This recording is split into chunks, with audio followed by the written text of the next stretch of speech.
Hello and welcome to yet another session of this course. Having looked at some of the significant parts of the play, Death of a Salesman, from the first scene, from the first act, now we proceed to take a look at some general aspects of the work, something which will give you an overall understanding, a general understanding to situate the larger context of the play. From our discussion so far, it is very evident that this is a play which is written in realistic style in terms of the presentation of the dialogue, in terms of the background which is presented, the kind of props which are being made available on the screen. So it is very, very realistic. So there we find that the realist technique is being used to invoke a sense of nostalgia, to critique the contemporary reality, and also to give an insight into the characters' minds. So this play, as it's very evident in the settings, in the premise, in the milieu, it is set in the America of the 1940s, but there's also a certain universal relatability about the context, about the kind of situations that these protagonists, the characters, are placed within.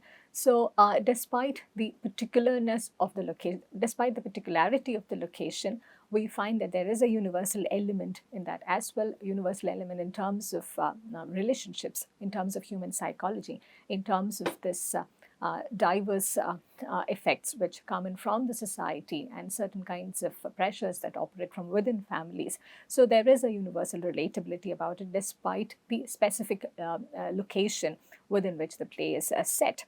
And despite this realist dimension to it, despite the realistic style in which the entire play is being has been presented, there's an added dimension of a poetic theatre also over here.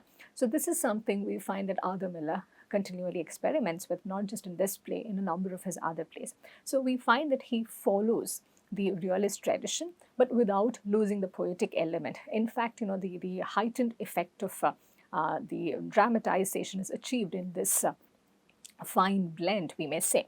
So he has this way of letting the audience into the private thoughts of the central character by adding this additional poetic dimension. So even when the central protagonist, the Willy Loman, even when he's rooted in his realist settings, there are these multiple elements which we shall shortly talk about as well. There are these multiple elements being made within the dramatic technique to give us an insight into the character's past as well as what happens psychologically inside the character's mind.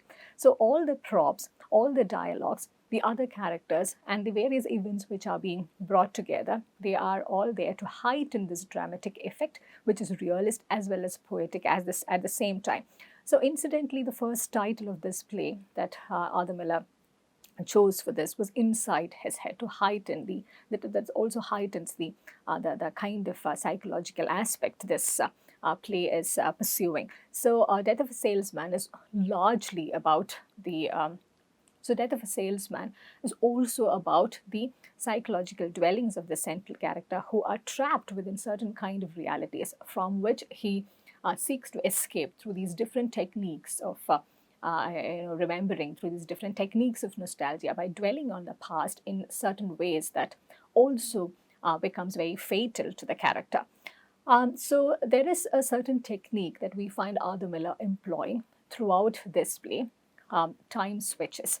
So there are these are not essentially flashbacks, these are time switches where as and when the character is living in the present, he suddenly slips into another frame of time from the past, which gives an insight into the character, which also infuses the scene with a tone of a sense of loss, which also gives us a context, a comparative context of what Willy Loman inhabits at this moment and what he has lost, what Willy Loman is at the moment and what he could have been.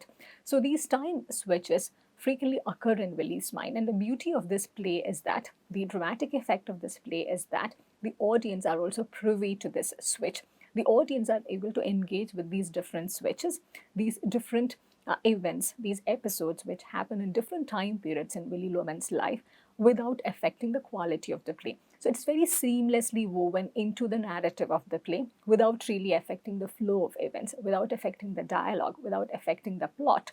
So the time switches are very, very deliberate in this play in order to primarily showcase the confused state of mind that Willy Loman is. Because Willy Loman's confusion is built into this play in multiple ways in the props which are being shown on stage, in the response of the other characters, and most importantly, these time switches which have an interrupted quality, which have a schizophrenic quality. It keeps telling us about the state of mind that Willy Loman is currently in. So the important element to be kept in mind over here is that it's not the events and the episodes from the past that are important. So what gets foregrounded over here is Willy's mind, Willy Loman's mind, which keeps wandering to these different time frames, and these time frames, as and when he has this lapse into a different time slot in the past, we find that the images are still very, very vivid. At some level, we even get this feeling that he is reliving the past in a much better way, in a more intensive and immersive way than he is living in the present. So his recovery of the past, his remembering of the past, has a more intensive and immersive quality than his lived experience in the contemporary, lived experience in the 1940s of America, which he detests, on which he has hope, and at the same time he detests. So this is a kind of complexity that this play seeks to capture through the character and through the various dialogues and the settings.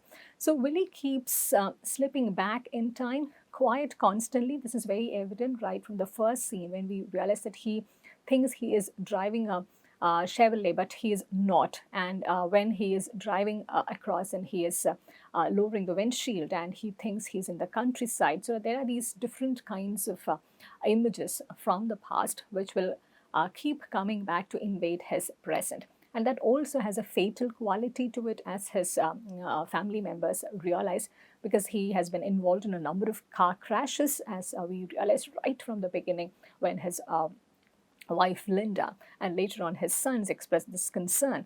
So these time switches are important, not just in revealing the state of mind that Willy Loman is in, but also in showcasing how these events could affect his as well as his immediate family's life, their future, and how that also gives them a lot of pressure at so many levels.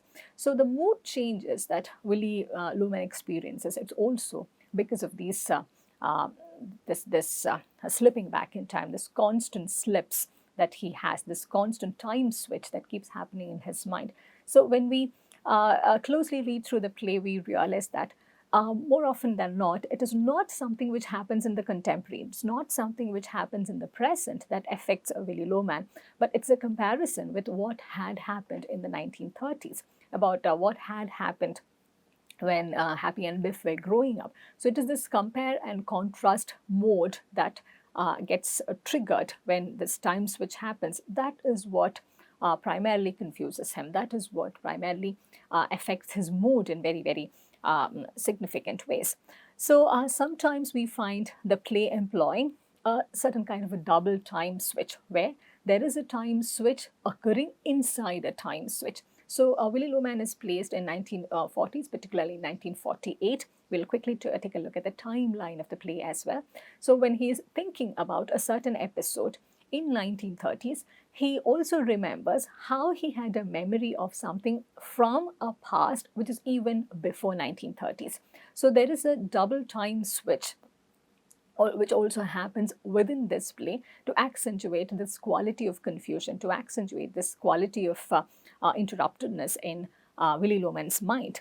So his vivid memories, as indicated in the first scene, his vivid memories about the past, about these time slots into which he lapses into, they're almost like a lived experience. So it is not just they do not feature in black and white and in gray images, but they are very, very vivid, colorful images, which also gives him a happy mood for at least for a very temporary time frame. And there are certain kinds of triggers too, which act as a catalyst for this for these time switches. It could be just about anything. Sometimes it could be a sight outside on the road. It could be a word. It could be a memory which is triggered by something that his sons said. So anything could act as a trigger to take Willy Loman back into that time frame. The time switch can happen with any kind of trigger.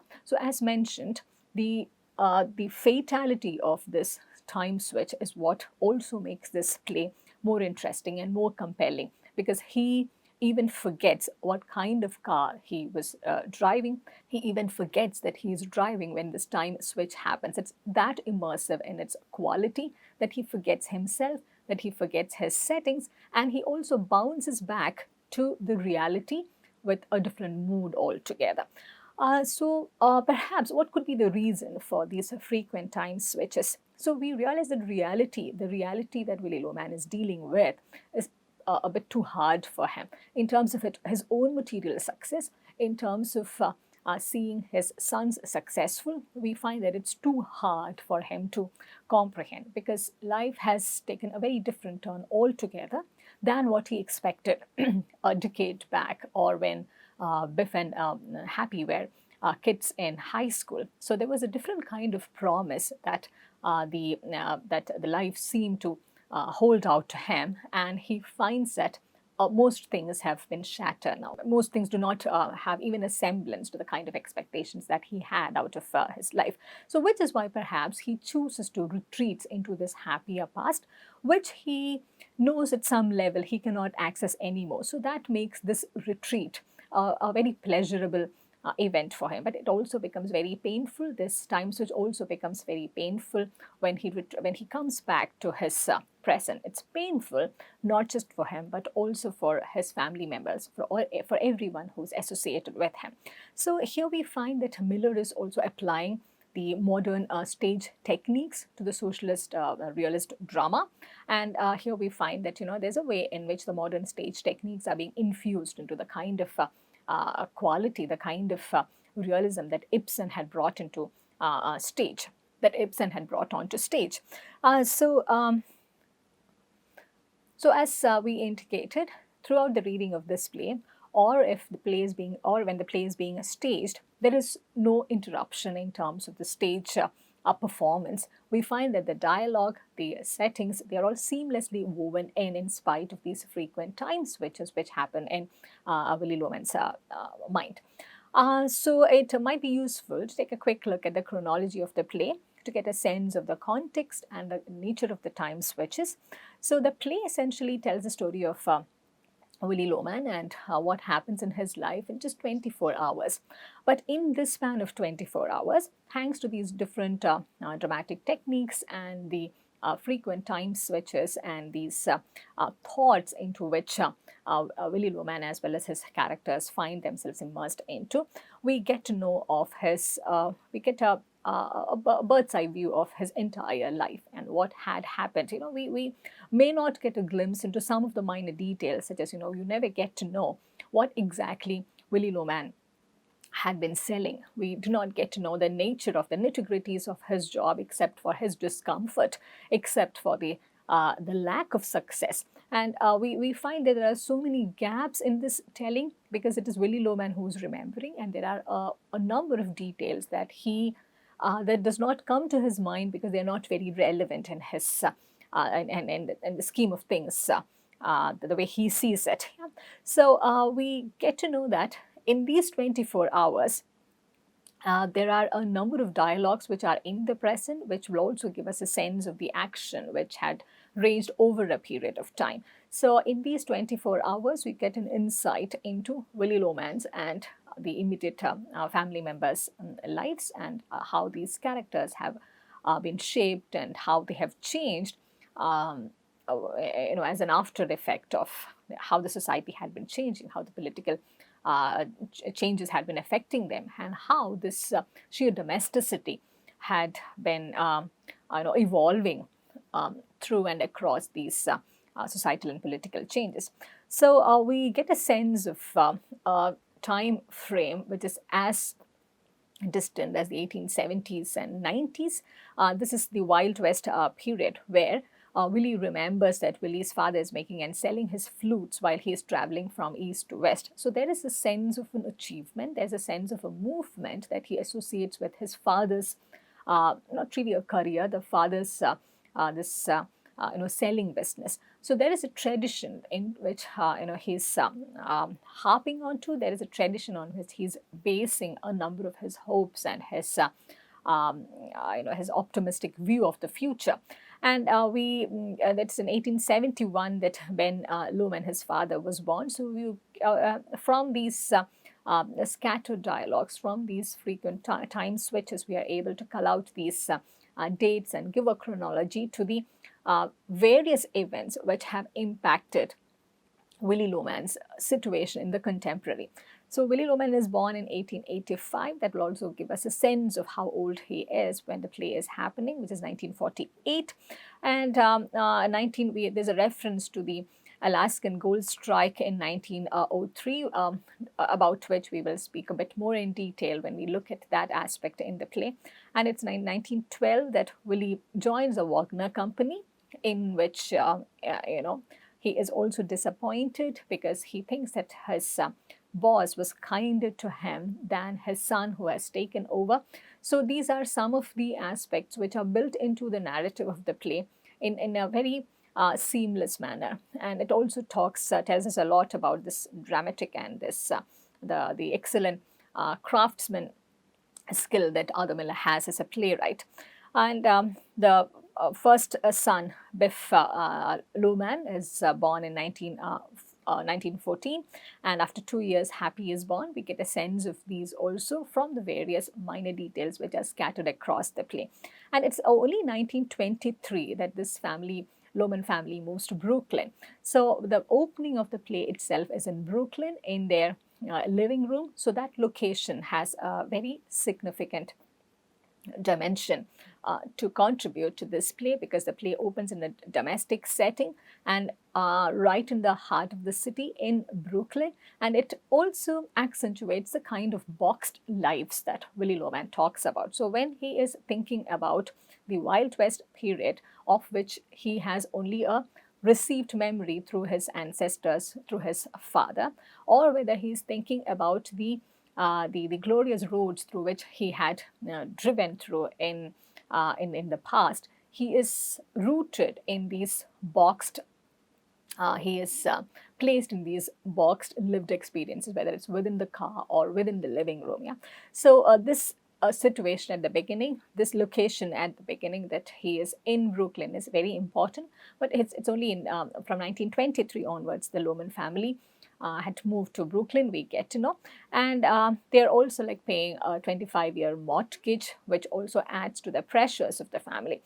So 1928 in Willie's memory is the best year of his career, the best year of his business. And still, it's important to remember that we never get a sense of what he used to sell, the kind of goods he used to sell. That becomes immaterial. So in this pursuit of material success, what becomes very important is the point that the material that he sells, the goods that he sells, ceases to be important. It's his persona which becomes more important, and the fact that he's been unable to do well in business is not about the kind of product that he is trying to sell, but it's about himself. So that is perhaps one of the most stringent critiques of this work itself.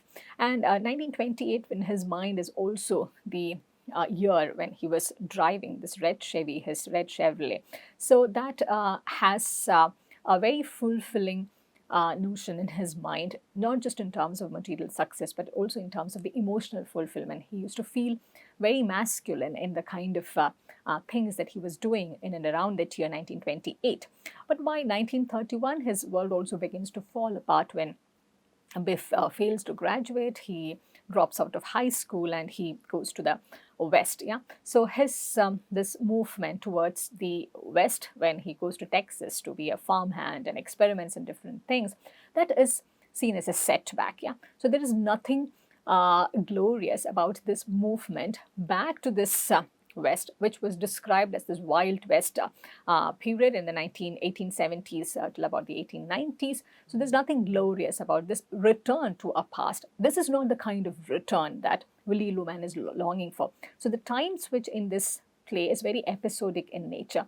The time switch is only about going back to certain episodes, certain slots which had given him happiness, at least momentarily, which had shown him the prospect of success in the contemporary setting. But it is not really a physical return to the past. So what is very ironical over here is that while Willy Loman is constantly slipping back into certain slots of time, he is extremely unhappy, even physically affected with this return that his son chooses, going back to the past in certain ways, going to Texas and going to experiment with different kinds of manual labor, moving away from the capitalist setting, which in which they are misfits to. So there's something very ironical about this longing for the past, which is just good enough to fantasize, which is just good enough to lapse into in a momentary way, but there is no way in which he can go back,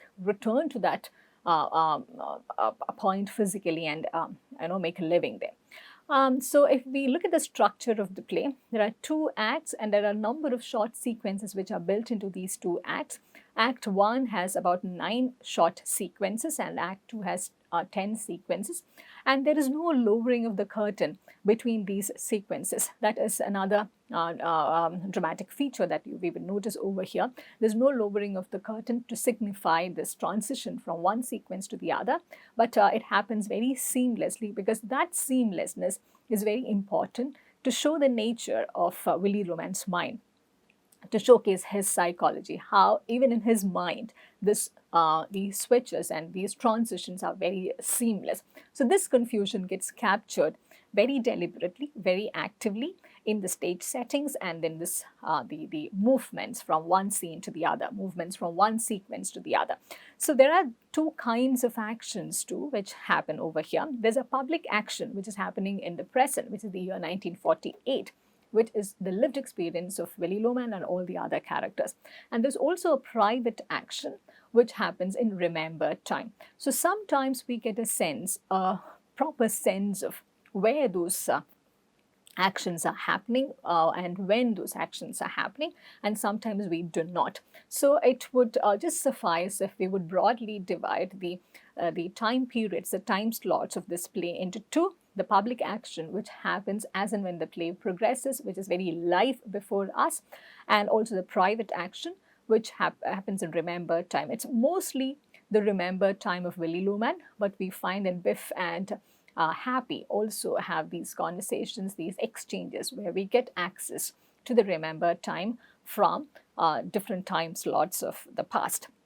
There are altogether 14 characters, including the principal ones, the major ones, and the minor ones. The Loman family, Willy Loman, wife Linda, the sons Happy and Biff, they constitute the principal characters of this play. The events that happen in their life and the memories that they cherish, the memories that the events that trigger certain kinds of memories, all of that take the plot ahead.